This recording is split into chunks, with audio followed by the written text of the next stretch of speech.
حسنین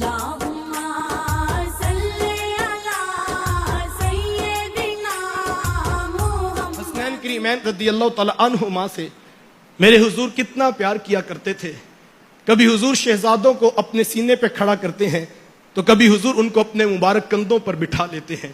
کبھی اپنی مبارک زبان ان کے منہ میں رکھتے ہیں اور کبھی ان کی زبان اپنے مبارک منہ میں رکھتے ہیں.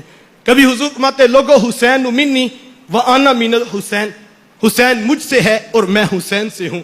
کبھی حضور امام حسن کو گود میں بٹھا کر فرماتے ہیں لوگوں میرا یہ بیٹا میری امت کا سردار بیٹا ہے اور مجھے امید ہے میرا یہ بیٹا امت کے دو گروہوں میں سلو کروا دے گا.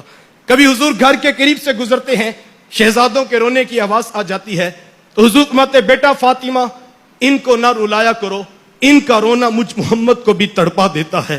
کبھی حضور منبر پر بیٹھتے ہیں، حسنین کریمین رضی اللہ تعالی عنہما ننھی عمر ہے، سرخ رنگ کی قمیضیں پہنی ہیں، ابھی نیا نیا چلنا سیکھا ہے. کبھی اٹھتے ہیں کبھی گرتے ہیں. میرے حضور منبر پر خطبہ دے رہے تھے، میرے حضور سے گرتے ہوئے حسین دیکھے نہ جا سکے. منبر چھوڑ کے حضور وہاں گئے اور شہزادوں کو اٹھا کر اپنی گود میں بٹھا دیا. کبھی حضور حضرت ابو ہریرہ رضی اللہ تعالیٰ عنہ فرماتے دن کے اجالے میں میرا ہاتھ پکڑا اور مجھے لے کر چلے گئے.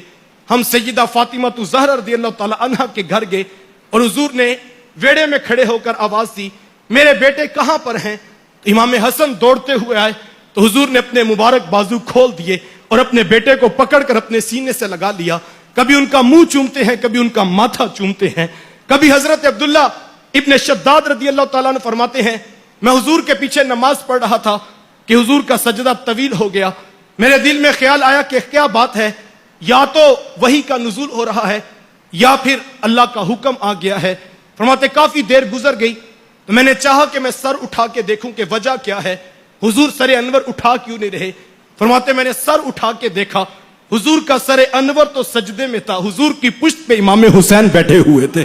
کبھی حضرت عمر رضی اللہ تعالیٰ عنہ دیکھتے ہیں کہ حضور کے کندھوں پہ امام حسین بیٹھے ہیں تو بے ساختہ زبان سے نکلتا ہے واہ واہ کیسی خوبصورت سواری میسر آ رہی ہے. تو حضور میں عمر سواری دیکھ رہے ہو، شاہ سوار بھی تو دیکھو کتنا پیارا ہے، میرا بیٹا بھی تو دیکھو نا کتنا پیارا ہے. کبھی حضرت اسامہ بن زید فرماتے میں رات کو حضور کے پاس گیا، دکھڑا پیش کیا. آقا کریم علیہ السلام نے کالا کمبل اوڑا تھا، میری حاجت پوری کر دی. دوران گفتگو میں نے دیکھا کہ حضور کے کمبل میں کسی چیز کی حرکت کا احساس تھا. مجھ سے رہا نہ گیا تو میں نے پوچھ لیا کہ حضور یہ کمبل کے اندر کیا ہے. فَكَشَفَهُ حضور نے کمبل کھول دیا. فَإِذَا الْحَسَنُ وَالْحُسَيْنُ عَلَى وَارِكَيْهِ ایک پہلو سے امام حسن لپٹے ہوئے تھے، ایک پہلو سے امام حسین لپٹے ہوئے تھے. اے اللہ یہ میرے بیٹے ہیں، یہ میری بیٹی کے بیٹے ہیں. اے اللہ میں ان سے پیار کرتا ہوں، مالک تو بھی ان سے پیار فرما، اور مالک جو ان سے پیار کرے تو اس سے بھی پیار فرما. کبھی حضرت ام سلمہ فرماتی میں حضور فرمایا کہ ام سلمہ باہر کھڑے ہو جاؤ اور کسی کو حجرے میں نہ آنے دینا. فرماتی میں باہر پہرہ داری پہ کھڑی تھی کہ امام حسین رضی اللہ تعالیٰ عنہ ننھی عمر ہے، دوڑتے ہوئے آئے اور میں نے روکنا چاہا لیکن وہ رکے نہیں اور اندر کمرے میں داخل ہو گئے. تھوڑی دیر کے بعد مجھے حجرے سے سسکیوں کی آوازیں آنے لگیں. فرماتے میں نے حجرے کا دروازہ کھول کر دیکھا، حضور کی چشمان مقدس میں آنسو تھے اور امام حسین کو اپنی باہوں میں لیا تھا اور حضور فرما رہے تھے اے ام سلمہ میرا یہ بیٹا ذبح کر دیا جائے گا، میرا یہ بیٹا شہید کر دیا جائے گا.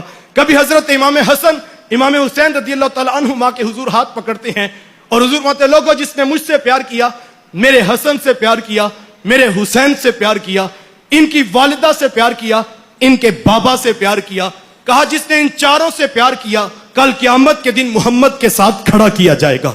کبھی حضور علیہ السلام فرماتے ہما ریحانیہ من الدنیا لوگوں یہ دو شہزادے میرے دنیا کے پھول ہیں، اور جس طرح پھولوں کو سونگا جاتا ہے میرے حضور شہزادوں کو یوں سونگا کرتے تھے. کبھی حضور فرماتے سیدہ شباب اہل الجنہ لوگوں میرے یہ دو بیٹے جنتی جوانوں کے بھی سردار ہیں.